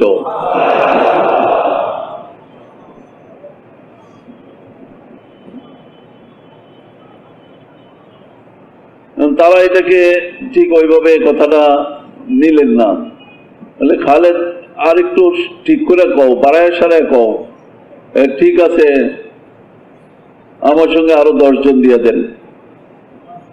আরে কি হয় 10 জন, 60,000 তো, ঠিক আছে আরো দিলে 20 জন দিয়ে দেন। বলে না না আরো বাড়াও, তাহলে ঠিক আছে 30 জন দেন, আমি সহ 30 জন, 2000-এর মোকাবেলায় একজন। আবু সুফিয়ান বলতেছে, কারণ আবু সুফিয়ানও তো সেনাপতি, খালেদ তুমি কি এটা ঠাট্টা করে বলতেছো নাকি আসলেই বলতেছো, একটু বুঝায় বলো। খালেদ বলে না আমি আসলেই বলতেছি, ঠাট্টা করে বলতেছি না। তাহলে একটু ব্যাখ্যা দাও। তাহলে আমাদের আছে সর্বমোট সর্বসাকল্যে 45,000, আর তারা হইলো 8 লক্ষ। সেখান থেকে তারা 60,000 কালকে ময়দানে নামাবে। আমরা যদি তাদের বিরুদ্ধে 45,000 একসঙ্গে নেমে যাই, তাইলেও তো তাদের থেকে আমাদের সংখ্যা কমই থাকবে। আর সমাজের সব শক্তি যদি তাদের সামনে কালকেই খাড়া করে দেই, তাইলে তো মুসলমানদের আর কোনো কিছু দাঁড়াইবার জায়গা থাকবে না। তারা বুঝবে আর তো থাকলোই না কিছু মুসলমানদের, তখন তাদের সাহস বেড়ে যাবে। 8 লক্ষ একযুগে আমাদের উপরে হামলা করে বসবে। আমি দেখাই দিতে চাই যে স্বল্প সংখ্যক মুসলমান 60,000-এর বিরুদ্ধে লড়াই করবে আর সহি সালামতে সারাদিন যুদ্ধ করবে। যদি এটুকু পারে, তাইলেও তাদের ভিতরে কলিজায় ভয় ঢুকে যাবে, ভয় ঢুকে যাবে। তারা বুঝবে বাবা ঠেলা, মুসলমান তো এটা সংখ্যা দিয়ে কিছু হিসাব করা যাবে না বাবা, চিন্তার বিষয়। তো যুদ্ধের মোড় ঘুরে যাবে। একবার বিপক্ষের ভিতরে ভয় ঢুকে গেলে বাস কাম শেষ। তখন তারাও বুঝতে পারলেন কথাটা সত্য। আচ্ছা এক কাজ করো, তুমি একজনের বিরুদ্ধে 2000 না করে তুমি একজনের বিরুদ্ধে 1000 করো, 60 জন নাও। তো খালেদ মানলেন ঠিক আছে এটা হইতে পারে 60 জন, তবে আমি বাছাই করব 45,000 থেকে আমি বাছাই করব 60 জন কারা আমার সঙ্গে হবে, আমি সহ 60 জন আমি বাছাই, 60 জন আমি নিব। ঠিক আছে এটা তোমারটা কবুল। এখন এই বাহিনীর সামনে একজন একজন করে ডাক দিতেছে। আব্দুর রহমান বিন আবু বকর, আবু বকরের এক ছেলে ছিল আব্দুর রহমান, এরকম সেনাপতি খালেদের মতো। প্রত্যেকে মাথা উঁচা করতেছে যে আমার ডাক পড়ে যেন, এরকম না যে ভয়ে যে আমি নি বেঁচে যাই, আমার নামটা না নেই। 60,000-এর বিরুদ্ধে কালকে মোকাবেলা জানলে কি ফিরা যাবে? না না, প্রত্যেকে আকাঙ্ক্ষা যে আমার যেন এই ভাগ্যটা হয় খালেদের সঙ্গে, তার নির্বাচনে পড়লে তো যেতে পারবো, নাইলে তো আমি বঞ্চিত হব। প্রত্যেকে মাথা উঁচা করতেছে। ইয়াজিদ ইবনে আবু সুফিয়ান কই দাঁড়ায় গেছে, জেরার ইবনে আজওয়ার কই দাঁড়ায় গেছে, জুবাইর ইবনে আওয়াম কই দাঁড়ায় গেছে। 60 জন এরকম ভাবে বাছাই করে নিছে। ফজল ইবনে আব্বাস কই দাঁড়ায় গেছে। এই 60 জন পুরা বাহিনীর থেকে বাছাই করছে। প্রত্যেকেই আনন্দিত, উদ্বেল, খুশি। আগামীকালকের এই গৌরব যুদ্ধে আমাকে যে খালেদ বাছাই করছে, খালেদ তোমার জন্য শুকরিয়া। আর তারা সব তৈয়ারি বিদায় আদায় নিয়া রাত্রে আল্লাহর কাছে কান্নাকাটি করে, আর রাত্রে তারা মুসল্লার উপরে আর দিনে ঘোড়ার উপরে। যখন এই 60 জন নিয়ে 60,000-এর সামনে গিয়ে দাঁড়াইছে, তো জাবাল ইবনে হুবলা লজ্জিত হয়ে গেছে, শর্মিন্দা হয়ে গেছে, আবার সন্দেহের মধ্যে পড়ে গেছে। এরা মনে হয় যুদ্ধ করতেই আসি নাই, কোনো কিন্তু প্রস্তাব নিয়ে আসছে। বলে খালেদ তুমি কি করতে আসছো? এই 60 জন লইয়া আমরা তো 60,000, বলে যুদ্ধ করতে আসছি। 60,000-এর সঙ্গে তুমি যুদ্ধ করবা? তুমি আরব আমিও আরব, আমার সৈন্যরা সব আরব। খালেদ এরকম আত্মহত্যা করো না। বলে আমি তো আত্মহত্যা করব না, কিন্তু আত্মহত্যা যে কার ভাগ্যে লেখা আছে এটা আল্লাহ তাআলাই ফয়সালা করবে। বলে না, তোমরা আমাদের আত্মীয় স্বজন, বিভিন্নভাবে সম্পর্ক আছে, আমি চাই না তোমাদেরকে এরকম ভাবে লাঞ্ছিত করে কতল করি। বলে তুমি তো চাও না, কিন্তু আমি চাই তোমাদের প্রত্যেককে লাঞ্ছিত করে কতল করি। তোমরা আল্লাহর বিরুদ্ধে দাঁড়াইছ, কুফরের সঙ্গে দাঁড়াইছ, তোমরা খ্রিস্টান হইয়া মুশরিকদের সঙ্গে দাঁড়াইছ, তোমাদের কোনো রেহাই নাই। এমন উত্তেজিত কথা কইছে, এরা গরম হয়ে গেছে। আর বুঝে গেছে যে না বাবা, এটা তো শুধু গল্প স্বল্পর জন্য আসে না, যুদ্ধই করতে আসছে। শুরু হয়ে গেছে লড়াই। খালিদ ইবনে ওলীদ ব্যূহ রচনা করছে, বলে দিছে সব আমরা এমন ভাবে যুদ্ধ করব ভিতরে কেউ ঢুকতে না পারে। জান দিলে জান দিয়ে দিব, কিন্তু জায়গা খালি রাখবো না, কেউ ভিতরে ঢুকতে পারবে না, এক পক্ষ সামনের থেকে যুদ্ধ হবে। সকালে যুদ্ধ শুরু হয়েছে, বিকাল হয়ে গেছে,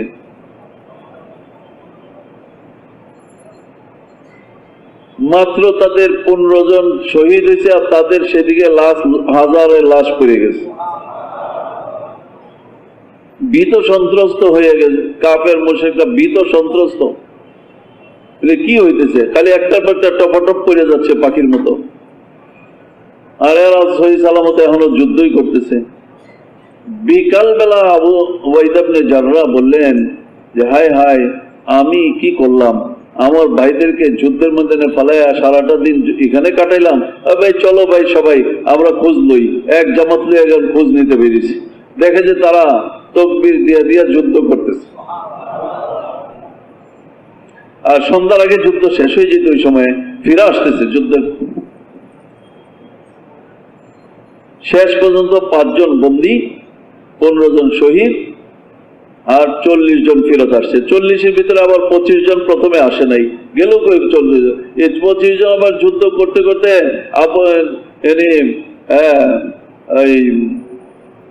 জুবাইর ইবনে আওয়াম ওনার সঙ্গে তাকবীর দিতে দিতে ফিরে আসতেছে। শেষ পর্যন্ত 5 জন বন্দী আর 15 জন শহীদ।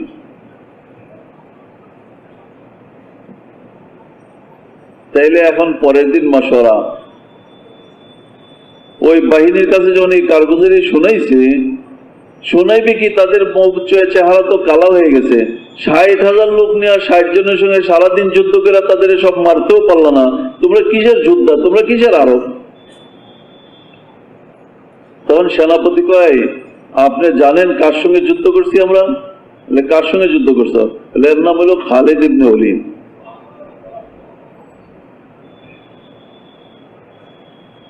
তো একের পর এক শহরের নাম নিতেছে, অমুক শহর তার হাতে পতন হয়েছে, অমুক শহর তার হাতে পতন হয়েছে। এরকম ভাবে যখন 50টা শহরের নাম নিছে, সেনাপতিও আশ্চর্য হয়ে গেছে, বলে এই খালেদই তো আমার দরকার, কি করা যায়? বলে এই খালেদ যেমন কৌশলে কারগুজারি শুনাইছে, এখন তার 2টা টাকা পড়ে গেল, খালেদরে কি করা যায়, খালেদরে কেমনে শেষ করে দেওয়া যায়, এই বুদ্ধিতে পড়ে গেছে সেনাপতি। বলে একটা উপায় আছে। বলে কি? বলে তাকে কালকে আমাদের কাছে তো বন্দী আছে, যুদ্ধ হয়ে গেছে, সন্ধির নামে তারা আমরা ডেকে নেই, খালেদ যেন আসে, তাইলে সবাই মিলে ধরে তারা শেষ করে দিব, তাইলে আমাদের যুদ্ধের মোড় ঘুরে যাবে। আচ্ছা আচ্ছা ঠিক আছে। তো তারা পয়গাম পাঠাইছে, আর এদিকে মুসলমানরাও মশলায় বসছে যে আমাদের 5 জন যে বন্দী হয়ে গেল, কি করা যায়? মাত্র 5 জন মুসলমান বন্দী হয়েছে। সমস্ত মুসলমান সচেতন যে না না, মুসলমান কাফের হাতে বন্দী থাকতে পারে না।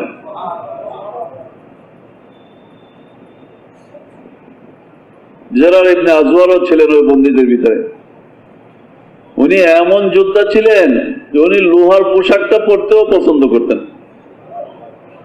বড় বড় বাহাদুর কাফের সামনে এরকম ভাবে হামলায় পড়তো, কাফের ঘাবড়াই যেত। দেখতে হালকা ফুলকা ছিলেন।